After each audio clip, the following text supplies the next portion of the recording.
বিদ্যুৎ নাই, ঘরে কোনো বাতি নেই, কিছু নাই। পরে আমরা এই মনে করেন মোমবাতিও ছিল না, আন্দিকেন দিয়ে এবার রাত্রে আর কি গাড়াইছি।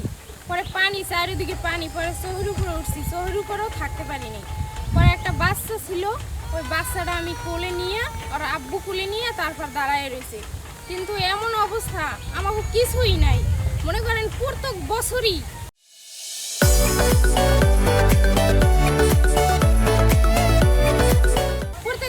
আমরা কষ্ট করে তারপর এই মালামাল জোড়াই, আমাকে সব কিছু প্রত্যেক বছরই নিয়ে যায়।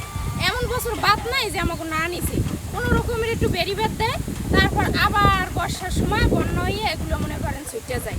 আমার মনে করেন একটি ছেলে এই প্রথম বয়সে, তাও কথা বলতে পারে না। মনে করেন আমার এমন অবস্থা, আমি টাকার কারণে আমার বাচ্চার চিকিৎসাও করাইতে পারি না।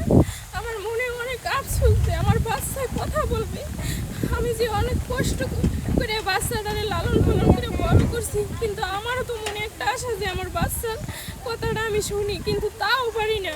কিন্তু আমার স্বামী পরের সাথে কাজ করিয়া তারপর আমরা খাই, কিন্তু এখন যে আমরা ঘর বাড়ি উড়মো, এক জায়গায় যাবো, এমন কোনো পরিস্থিতি আমাকে নাই।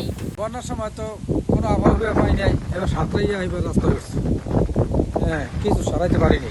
অনেক মালামাল আসলে থাল ভাণ্ড বাড়ি ল্যাপ তোষক, হ্যাঁ, এদিকে চলে গেছে, কিছু হারাইতে পারিনি। চাউল ডাইল আসলে হারাইতে পারিনি, হ্যাঁ সরাই লই গেছে পানিতে। আমার এই ঘরটা দিয়ে আমি ব্যবসা